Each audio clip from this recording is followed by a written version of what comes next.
Hylians or Gerudo are the same species, you stupid f***. The Gerudo have kids with Hylian men. In D&D, there are half-orcs, because humans and orcs have bred. They're clearly different species. Hylians are different species.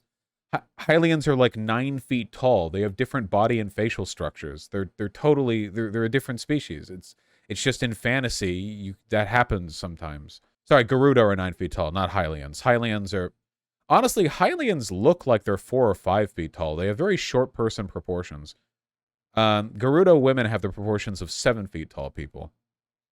So are the Gerudo immortal? Because how do they survive if they only have one man?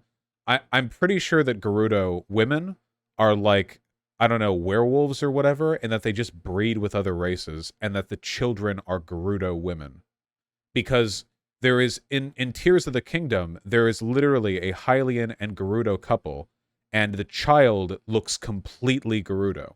So I think if you fuck a Gerudo woman, they just give birth to a, like, they don't get any genetic material from the other, like the Azara. Yeah. The Hudsons, yeah. So it's asexual reproduction. Hey, maybe, I don't know, dude. Only one man gets born every 100 years for the Gerudo. It's in the lore, they basically kidnap men and have children with them. No, it's still like that. If you see the wandering Gerudo women, they live in a city where no men are allowed, and then when they're adults, they wander the world, like, looking for men to prey on. There's literally a group of 3 women, where one of them insistently refers to men as victims, and the other 2 are like, okay, you shouldn't call them that. That's canon. That's not people being, like, horny or whatever. That's just snoo shit. So they're... No, I don't think it's implied they're... I just think it's like that.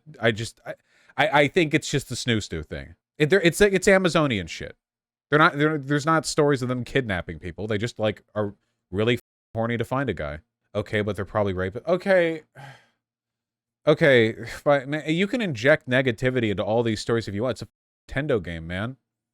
I mean, like, the Zelda universe canonically has, like, 6 genocides every other year, right? Like, if you want to focus on all the suffering, the upheaval probably killed, like, 80 billion people, right? You know? Okay, can I ask an actual question super quick? Is Hyrule supposed to be everything? Like, Hyrule, they keep talking about, like, the world is at threat. Is Ganondorf only threatening one kingdom? Like, I mean... Is there, like, a group of other people, like, 100 miles away that are just fucking chilling? Because it's just one kingdom, but there's not... Motherfucker, have you not played Majora's Mask? I'm talking about in the Breath of the Wild Tears of the Kingdom lore. Do they ever talk about other kingdoms? Do they ever go, like, Hylia is under threat, but the other neighboring kingdom of Feroni is fine? Okay, I'm just curious. I'm just curious. They mention other Zora domains and shit. Other ones, apart from the one that's in the... Okay, yeah. Was Majora's Mask the only Zelda game that wasn't in the Hyrule Kingdom? Was there any other? No? Oh, Link's Awakening, The Island. Skyward Sword? Oh, okay. All right. Oh, okay. All right. Wind Waker. Ah, you're right. No, you're right. You're right. I'm totally off. That wasn't a whale's dream. Spoilers. What the Gerudos do is called kleptogenesis. This is the family, okay? This isn't spoilers. The perspective here is their heights because she's further back from the camera.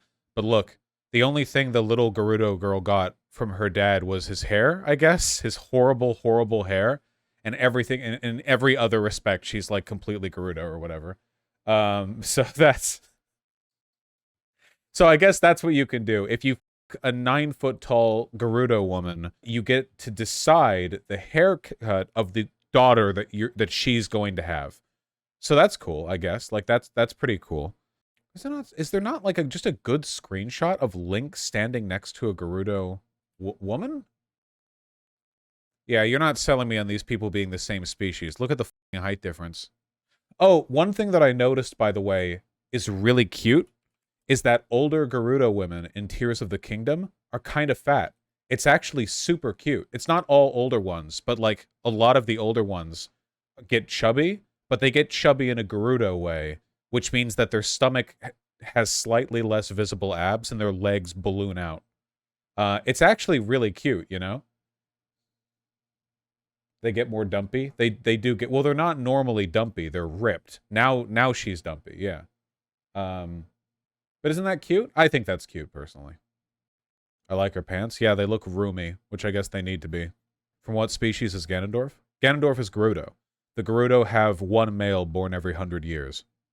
It was like that even in Ocarina of Time. They basically designed Gerudo women the same back then, didn't they?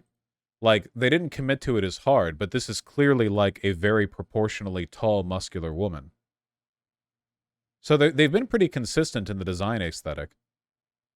Yeah, like obviously the art has improved quite a lot, but the basic principle, they were pretty tough fights in the Ocarina of Time game as well. How tall were they, though? That looks pretty tall. This is adult Link, right? Yeah, it is, because you've got the Megaton Hammer. And he's crouching a little bit, and she's crouching a bit and hunched forward. She'd still be way taller than him. Okay, yeah. In OOT, they actively hunted men. You know what would be a funny bit that they can't really do because it would probably be a little bit too adult for like a Nintendo game? If, like, exploring the bit, because they're, so, like, obviously they're all insanely hot, right? It would be kind of a funny bit if, like, they grow up in their, like, ethno-state fortress women-only Amazon city, and they're, like, told how men are fearful. Like, they're told, like, you can't trust men. Men are deceitful. Men are fearful, you know? You're going to go out there, you're going to find a man. And then when they do go out there, they're confused on two fronts because, one, all the men are significantly physically weaker than they are. And for two, all of them are thirsting over her. So they're like, you're going to have to go on a quest to find the right man, you know. You must know that they're, you know, not to be trusted. And then they go out and all the men are weak and desperate. It's just kind of funny. Maybe their impression of men is entirely determined by Ganondorf, the one guy they've ever directly met. So it's like, okay, men are huge dicks and about our height. So yeah, you got to watch out for them. And then they just wander out to Hyrule to see a bunch of, like, horny elf midgets, like, humping their legs. Sorry, little people. Okay, moving on. Is Ganon a Gerudo? Yeah. Yeah, he's the one Gerudo guy. Isn't the correct term dwarf? No, it's little person, but I think that term is also pretty patronizing. Yeah, short ass is the medical term. True. Is that one Gerudo man usually a Giga Chad? For that matter, is Ganon a Giga Chad? Ganondorf is clearly a Giga Chad, obviously. I mean, he's immediately made king, and even the females of the species are incredibly tall and muscular, so I think it's safe to assume that even if you're not talking about Ganondorf specifically, Gerudo men are probably just generally pretty Chad-like. I mean, it's like Chimera Ant rules. True. There has never been a femboy male Gerudo to my knowledge, Lone Cat, but, you know, I'm not a master of the lore. All right, all right. We're being little goofy goobers right now, you know that?